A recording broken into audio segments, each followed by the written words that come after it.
You're live. You might be live. It says going live, and then maybe you're live. Okay.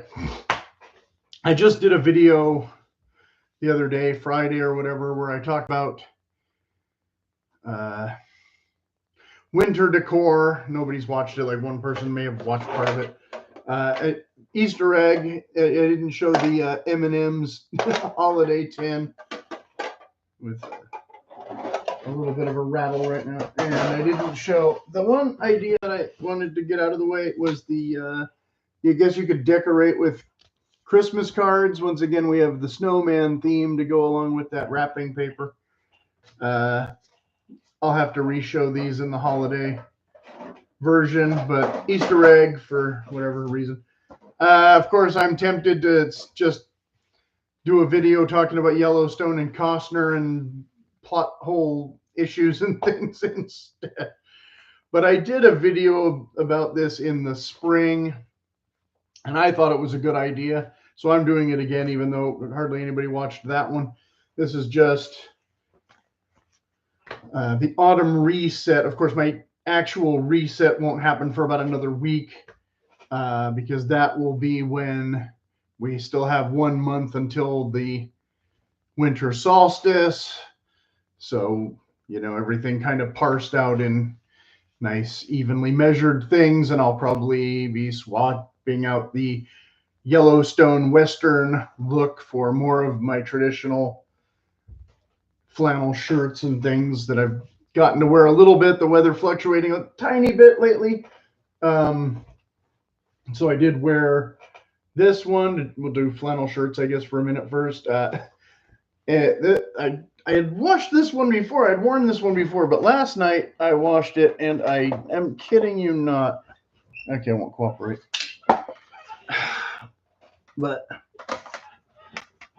I got literally this much lint off, I'm pretty sure mostly this shirt, which is a lot. So how long this lasts before all the fabric is lint, I don't know. I'll be able to make my own blanket or something out of it. But yeah, like I said in the Western shirts video or the other video, I forget which one, the fabric wasn't, it was kind of gritty, kind of a sandy feeling. It's lost some of that. Maybe they stone wash it before they ship them. I don't know. So yeah, it's okay to wear without an undershirt. A bit more than maybe anticipated, so that's nice. The other one was this Land's End. I didn't really wear it before I washed it, and I haven't really worn it. I've worn it a little bit since, but not enough to wash it again. This thing yielded even more lint. Now, this I washed with those other two shirts. So they were all 3 new shirts, as I talked about in the flannel video. So some of this surely came from the Walmart Faded Glory shirt. I don't think very much came from the Kohl's Aero Postal shirt because just the coloring is too light, right? I mean, this is the only really dark colored one. So how much of this came from Walmart and how much of this came from Land's End, I can't quantify, of course, because it's a lint ball, but I didn't expect to see that much lint from three new shirts, much less, again, this much lint from one shirt and like a pair of socks. I mean, so anyway, so that'll be fun. So briefly about these shirts, again, without having really worn them, the fit of this one, none of them shrank really significantly out of the 3. This one kind of, I don't like the fit. It does taper a lot more at the waist than I expected, and the shoulders are kind of big, and I went with extra large, which is more or less the correct size for this kind of shirt, especially if you're going to wear more than a t-shirt or something under it, yada, yada, yada. The sleeve length, I think, was overall okay. The softness is there. The thickness is there. Overall, I think it's comparable to an LL Bean shirt, but I don't know if it's owned by LL Bean, even though they have similar products. Yeah. And, it's just a basic pattern. I bought, 3 colors, and this is the only one I washed. And like I said, I haven't worn it yet, so I don't have any wear review of that. That was just to get us started. At number two, though, now again, this one was half the price of that one, but with slightly worse fit. The sleeve length very long, no second button to really, cuff that in. I think that one, the sleeves are a little bit long, but there's a second button, I think was the saving grace there. This one, of course, being a poly blend, which is why I also didn't think maybe it shedded that much in the lint pile, but I could be wrong. But the overall design is nice. One thing I didn't notice when I held it up the first time is that this actually has two pockets, or maybe I noticed it. I don't remember. I didn't watch that video again, but if you watch my recent flannel shirts video, I'd, go into it. But this actually has two pockets, but with no buttons and no flaps, but they're very hidden because they did a really good job of matching the pattern where you would never actually really see them. So when I'm just standing up, you get a very clean line. And whether or not you need that second pocket, I don't know. Whether or not you'd rather have pocket flaps with buttons on a shirt like this, especially with two pockets, yes, I would. If you're not giving me the single chest office casual pocket, I would rather have some flaps there. But overall, a clean look. Overall, even though there's a little polyester in it, but 20% or something. Find that out. Doesn't say. Where is it?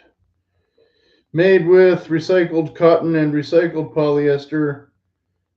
27%. Yeah, so 30% almost polyester, but doesn't feel like a polyester shirt. Feels fine. The reason I bring that up, or the faded glory shirt that's a large. Again, that one being also extra large. So the shoulders are like way out to here, but the armholes are kind of up here, all that kind of awkwardness of the fit. And there's no, or the shoulders, the Lands End, the shoulders were out more. That one, the shoulders I think are up more.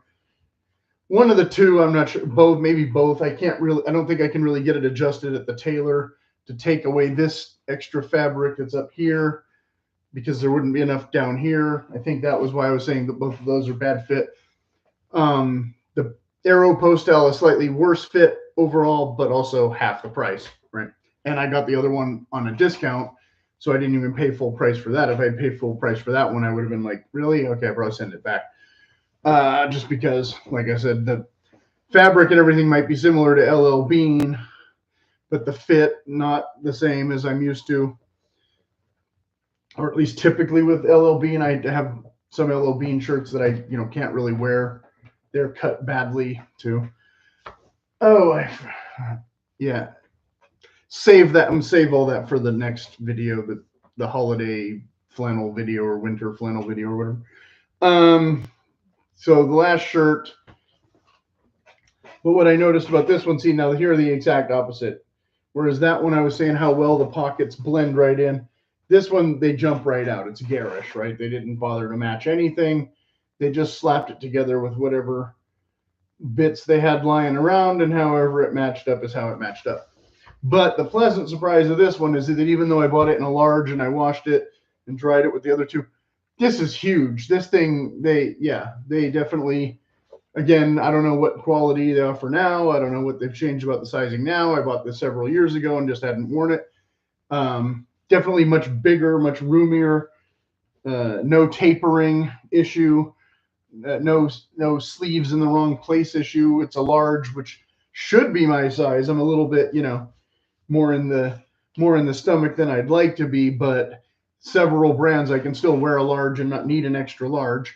And this shirt is definitely one of them. So it's definitely roomy. It definitely didn't really shrink. Again, how much of this lint is from this shirt, I don't know. so I imagine it will shed as it goes. And it did pill a little bit, probably more than the others, or slubby a little bit. But overall, for $10, I think I paid for it. Yeah, I'm sure I'll get my money's worth out of it. I've already worn it since I washed it, and washed it twice, I think. I don't know. So yeah, there's that one hanging in. Okay, moving on to jeans then, since this is a boot channel, or by default, we'll do boots last instead of first. I restarted the head-to-head wear-off of the Levi's 501 versus the spandex blend or whatever of the John Blair Relax. What does that say? Oh, just established 19, whatever. 1% spandex. The main issue. Okay, I haven't worn them that much because I've been wearing mostly these, which I'll talk about next. It's a vintage pair of Levi's from like 1982, trying to look like the Jordache and Sergio Valente and other jeans of that era that I sort of inherited, and they still fit. So I finally been wearing them in the last year or two. So the thing with this elastic, at first I was, going to complain about this. It actually helps these fit pretty well, where I wouldn't have to have a belt if I didn't need to, and I could probably survive without the belt. There's no, embellishment on the pockets or whatever, but they're obviously cut to resemble Levi's jeans, but slight variances. The coin pocket's a little bit different. The pocket construction is different. They're not actual Levi's jeans, and of course I had originally was going to head these with a different pair of jeans, and then I got these ones which were closer in color, and so I figured, okay, they've been faded about the same amount from the factory. That'll make a logical sense. There's a little bit of wear in the seat, but not really noticeable yet. Like I said, I had to put these aside for months and months and months and months. And so now I've started doing that again, at least for the near future. What happens, and like I said, the reset will be next week, but I intend to continue wearing these during the reset period, which is kind of a loose non-term because before I shift into high gear of any potentially holiday themed apparel, blue jeans will be fine with the weather we're having right now. So same thing with these, no significant wear, but this kind of annoyance on both pockets. I don't remember if I mentioned it. I probably did. That, just because I'm bigger doesn't mean my wallet got bigger. So why the pockets are 3 times bigger than, all my other Levi's. It's kind of annoying. I finally pulled off the little bit of extra flap that was here after I washed them the other day. So I was just leaving it on there. And so it ripped this part a little bit, but not enough. Enough to be, if your OCD drive you crazy, but not enough to remove the entire tag yet. So like I said, the other pocket also doing this nonsense. I don't know if they used to give you better seam allowance there, especially if you're using this giant of a flap of cloth. A little common sense maybe, but of course here you have your little stitching embellishment for your extra dollars or whatever, and your red tag that doesn't say Levi's but implies Levi's. And again, these jeans being slightly like a week less wear maybe than those other ones. No real distressing in the seat yet. No noticeable any difference. But the one difference is without the elastic, they're actually a little big on me. So I actually have to cinch the belt up, which is annoying. Yeah, I'm not this wide. I know I look this well. In some parts I'm this wide, but not where the jeans sit on my body per se. so it's always a struggle wanting to cinch them up the belt rather than having to keep hitching them up constantly. There's that. I never noticed this kind of diagonal thing before, but here it is. Otherwise, yeah, they're just standard jeans. The pockets turn slightly blue when you wash them. They don't stay white anymore, etc., etc. I haven't noticed any loose stitching or anything too out of the ordinary, even though I got them from Amazon instead of any normal or usual distributor. So who distributes them through Amazon, I don't know. I just looked for the ones that had the good price, and that was who got the sale. So whether that's Levi's outlet or what, I don't know. So anyway, so that's that in a nutshell. That's, like I said, just a standard contemporary pair of 501s. So contrast that to the vintage pair, which the tag totally, all the ink went off it with one washing, what had lasted, 30 something years or whatever, more or less. I don't know if these were dry cleaned before or not. And then they have a brown Levi's tag, and it does actually say Levi's if I can get the damn camera to focus. There we go. And then, of course, like I said, the designer jean stitching instead of the. But these have a spandex amount, and I don't think I'll be able to. I don't know if you can even see how faded out everything got. On the back side of that, yeah, everything really faded out in the wash as soon as it went in the wash. I don't know if these were 2% stretch or not, but they're definitely some amount of stretch denim. And they have held up under several washings, but they are starting to get some distress. I was wearing these just as often as I felt like it, and not on a schedule. Like when I wear those, I try to wear them both the same number of days each, unless I do something really active in one pair more than I did in the other pair, then I'll wash them sooner. And one pair might get only worn 2 days instead of 3. 2, I think, being kind of the standard. But the seat here is starting to get a bit of worn.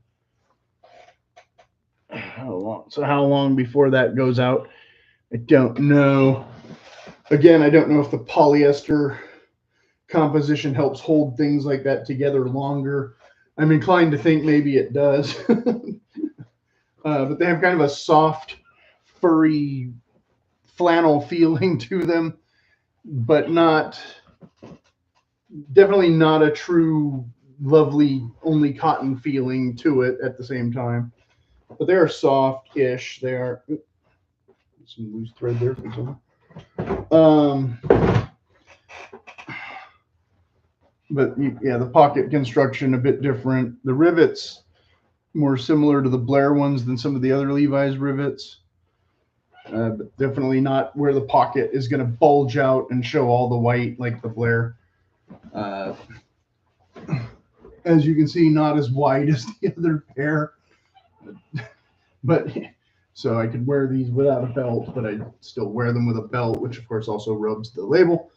But like I said, that definitely happened in the wash, not because of the belt. The other pocket, a little furrier, maybe a little more fur.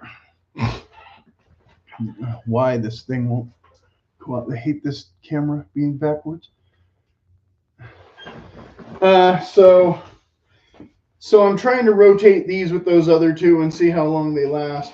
I'm sure somebody out there would be like, oh, I'd pay a bunch of dollars for those. It's like, yeah, well, I'd be more inclined to sell them if they didn't fit. But I did call that number from the Iron Snail about the we buy your used Levi's, and nobody answered. So how much they buy actual used Levi's, don't know. Because I was going to try and sell another pair and maybe these and maybe a jacket, but they didn't answer, so oh well.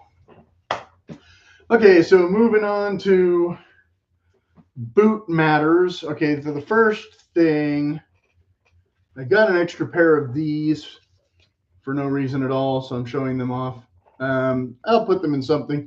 These are the JK kilties where they put in the pre-cut slice holes, and I don't know if all of them have this kind of suede extra stuff on the back, but some of them do.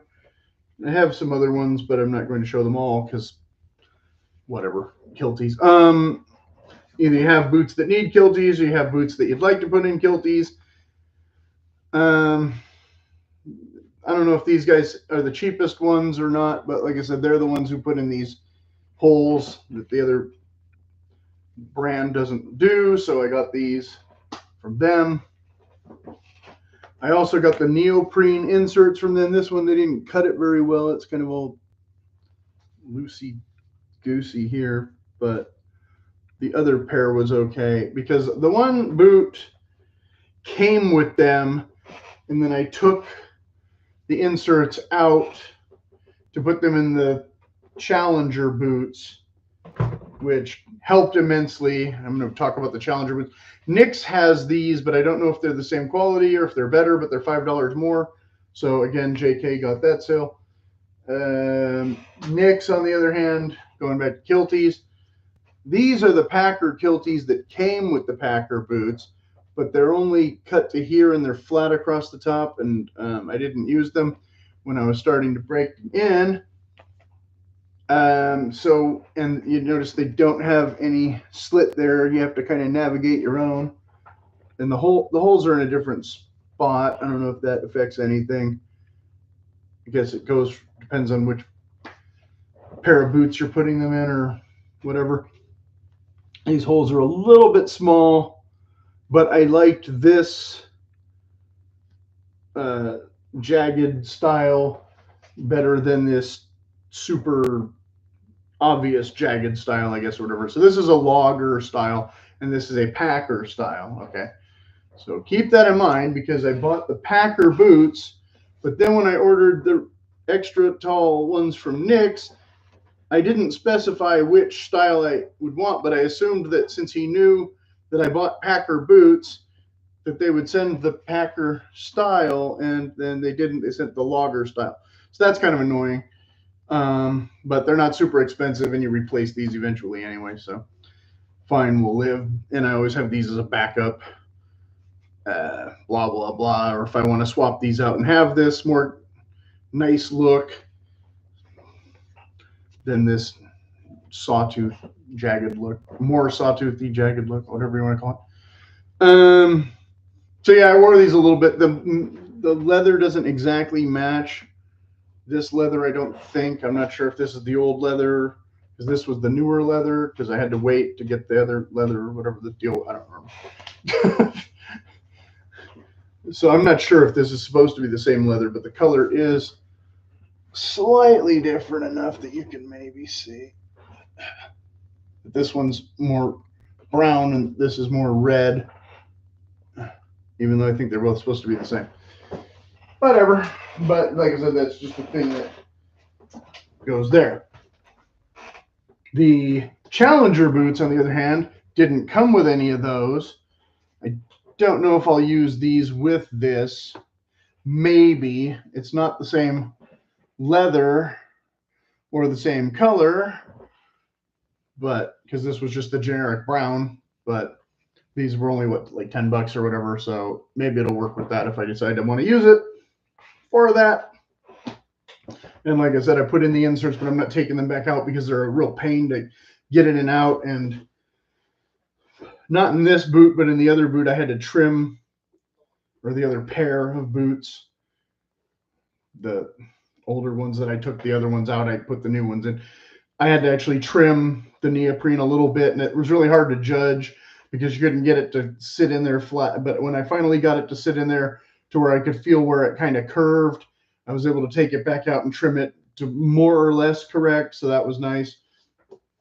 I've worn these for altogether so far maybe only about a day, so I'm not really ready to do a full wear review. But some things I noticed that were funky about it that I maybe didn't mention in the unboxing video is, like, one, how hard it is underfoot, which is why this is nice to have for your toe. The heel has the pour on and then it ends like halfway down. And I also said in a previous video that the Thunder boots would be the same as these. without the toe cap, but the Thunder boots do not have that tile heel stack. I don't know what arch support they may or may not have comparatively. Now this stupid insert moved on me, so it's going to be fun to try and wear that back in. There's a weird thing that happens with these that you don't feel with the Knicks boots, where the sidewall, you can't see it because my fingers are there, but the sidewall doesn't quite meet up with the insole as smoothly or uniformly or whatever as you'd expect from. I don't know how that's going to be over time. I don't know how much my foot's going to press out. I don't know if you can see where I'm trying to press out along here where there's this void going on. And then, of course, they're wider in the toes than they really kind of need to be, a little bit, a tiny bit. And again, I don't know how much the seam is going to affect that or interfere with that or how that's going to work out. The leather is, of course, thin compared to a PNW boot, so it's really smushy, but the toe cap adds some rigidity. Just pull up stuff, just, you know, not super thick, but again, this style of leather, I still think you could do light work in this. The heel, as I showed in the previous video, though, is like this much taller than a Knicks heel.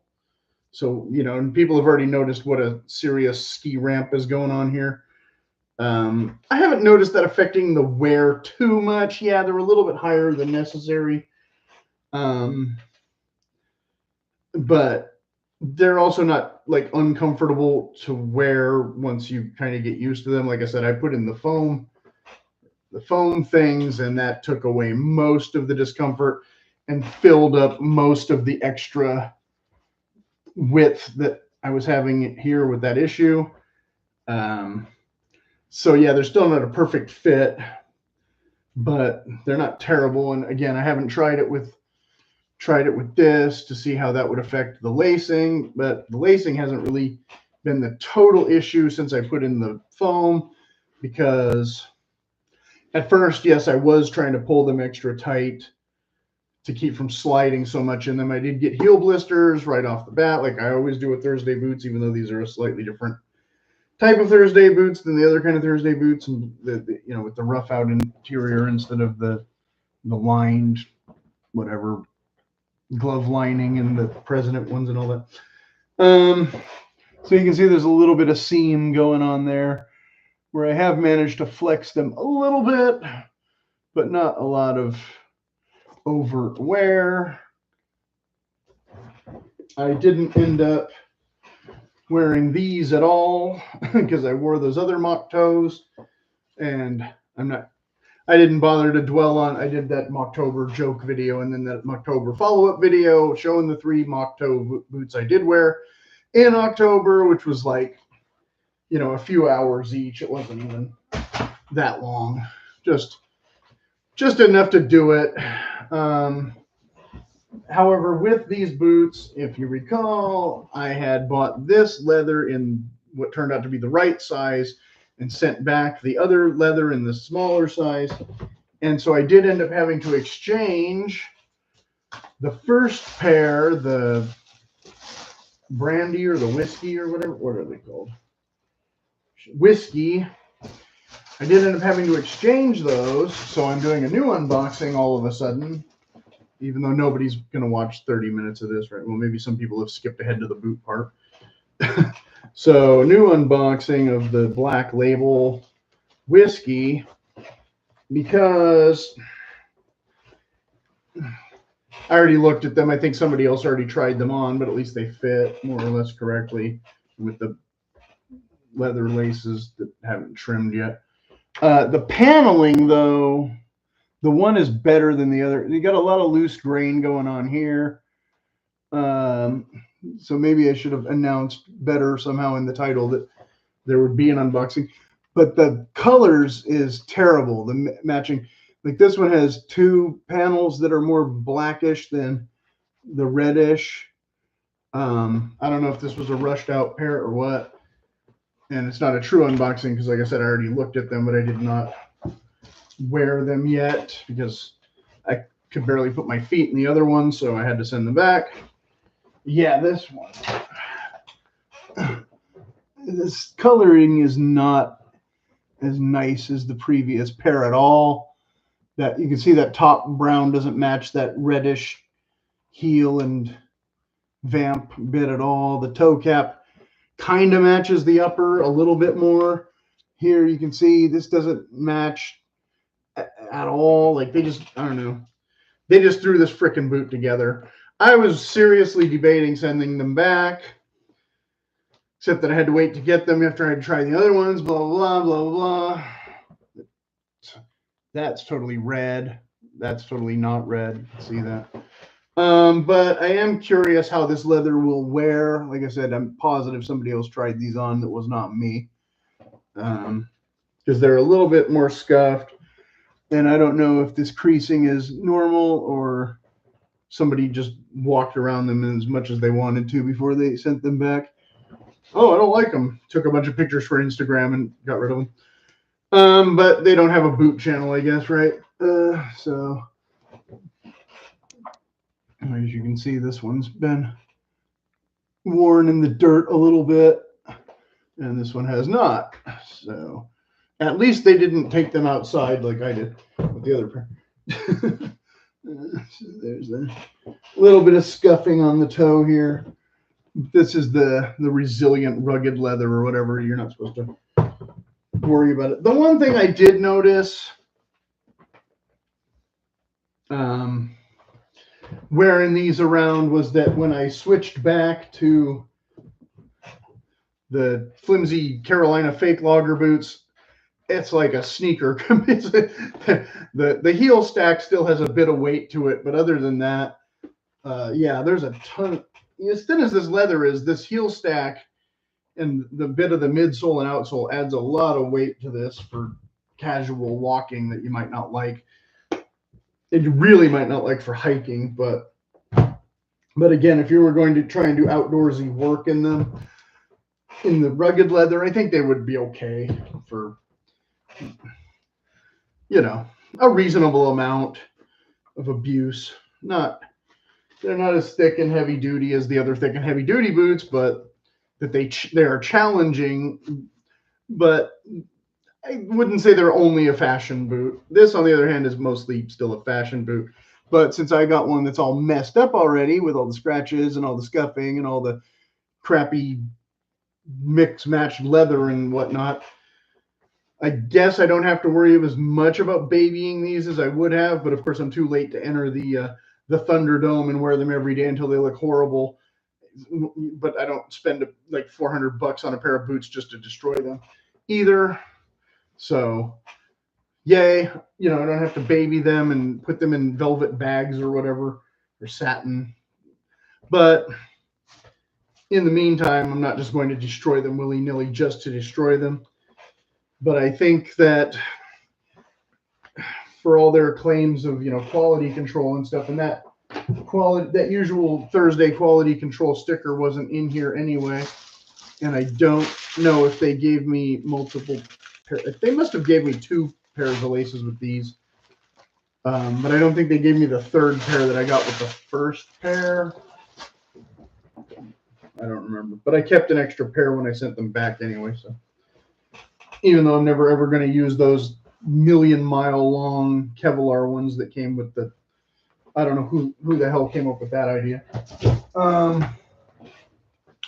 Right. So once again, you get your stitch down construction, and people have been complaining that stitch down doesn't go to the same place as the Knicks stitch down or the whoever stitch down or this and that. And they're not.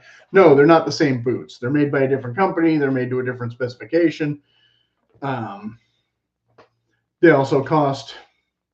Well, this leather is more expensive. This leather, you know, less than half the price of some of the other boots. So is it a good value for the money? And I don't know, because people are now arguing, myself included, that maybe the Drews boots are still the better value for that amount. But I already got burned by Drews boots kind of before, so it's not going to matter. I'm going to spend the extra and get them from the company that I know fits, which of course so far by default is Nick's.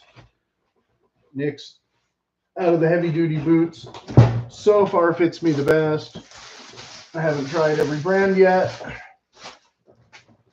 But again, this Packer boot is a Nick's boot. And the other ones I got were the JKOT boots, which are not quite the same heavy duty boots. So I need to get the rebuild on those. Then I did wear the whites recently again. They've got a few days of actual like wear in them, but not a ton, not enough to really affect the mini lugs yet. The stitching is still mostly intact. The leather is starting to kind of pancake or whatever, kind of going down. I've got a pretty big seam on this one and a slightly different seam on the other one, where it's going to the eyelet more than across the entire bottom as much. Why did I bring these up? I finally put in the full size ones of these that came with the program originally. Again, we have this, not the Packer style. So again, for comparison, one more of a subtle look. I had to take the shoe trees out to put them in another pair of boots. So now the toes are collapsing a bit more as they were designed to do. And I don't care now, because originally I was like, well, these are my most expensive boots. Of course, I'm still going to baby them even if I don't really like them, but they do still smash my feet. And I don't know how much I have to wear them before that might end. Because again, this adds all this extra shock. This on the left one, for some reason, really crushes my foot. Oh, and I was going to show this earlier before I got started. See, these Birkenstocks I got resold for the second or third time this spring. And you can see my wear pattern is not terribly abnormal. These do not get worn outside very often. If I'm, going to get the mail or run into a neighbor or something, I might walk around the block a little bit. But not, I don't wear these to run errands. I don't wear these to drive. They're indoor shoes. Like I said, I wish I could say they're 100% indoor shoes for the hygienic Japanese aesthetic standard or whatever, but not quite. But you can see that there is wear on the heels, because when did I get these done? In May or April or something? Because I have worn them on asphalt and concrete a little bit more than just tile and rug or whatever.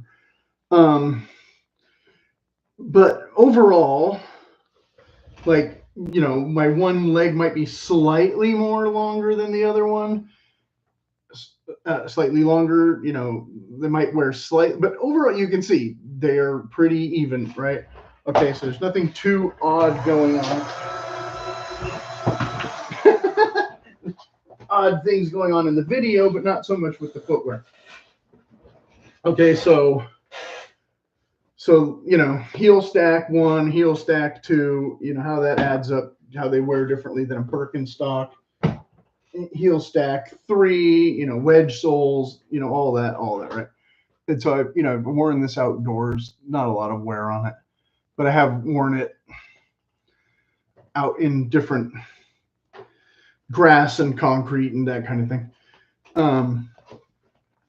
Very, again, so this is not the same thing as the other ones. Like I said, I was going to attempt to see about getting maybe this trimmed and wear it as a normal boot, because you have the arch look there, but without any of the actual arch.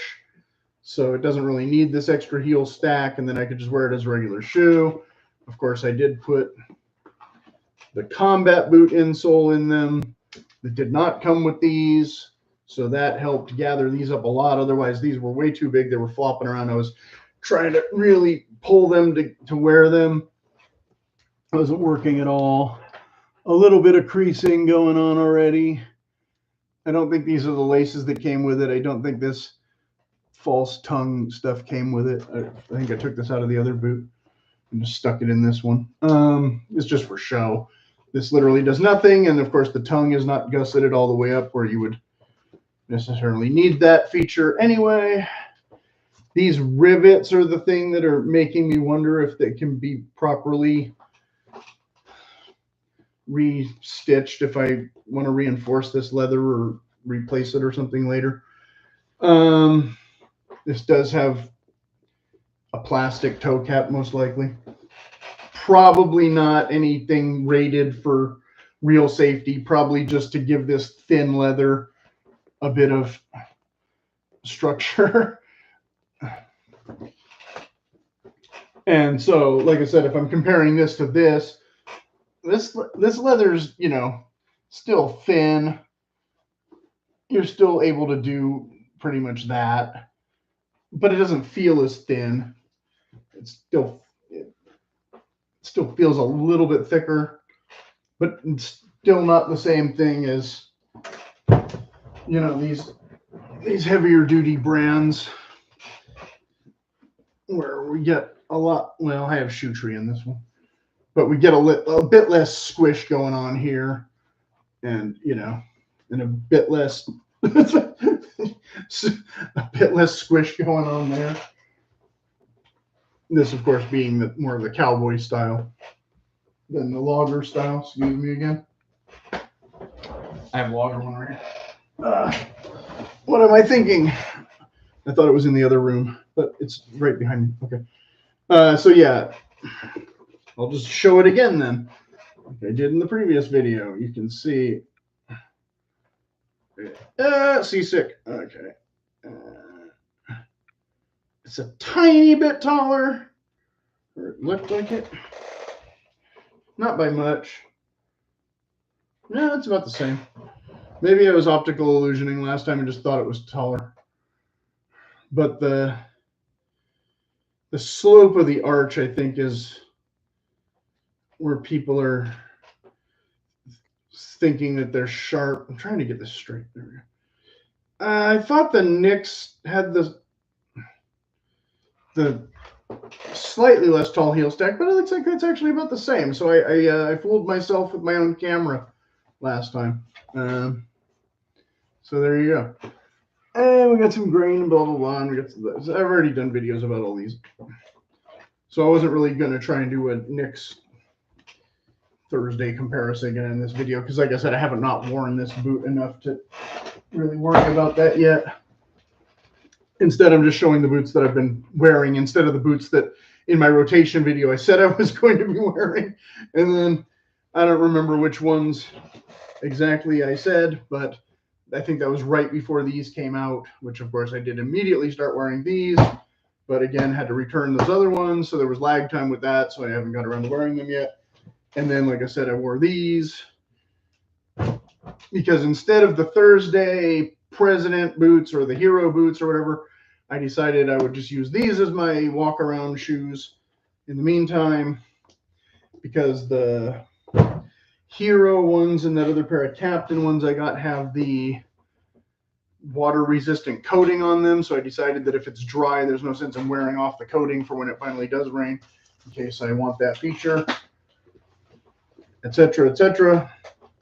So this is literally turned into a long video that doesn't really have that much of a point. I usually try to have a point, but not always. But so anyway, so yeah, here's the Whites boots that are older than most of these other ones. I got these first and wore them a little bit more, but definitely still smashing in this area, still painful here. Not sure what's going to happen with that. Not enough wear yet for any of the T-core feature to really be showing through or whatever. It's supposed to happen, but I will definitely be wearing these as much as possible comfortably in the next few weeks and possibly through January. So we'll do another reset. And if anybody made it through this whole thing, they're a trooper. And as always, if you have any questions, you can put them in the comments. If they are legitimate questions, I will try to get back to you in a timely and coherent manner. And I'm definitely going to wrap this up for now. And hopefully there was something useful in this that wasn't just total rambling, babbling.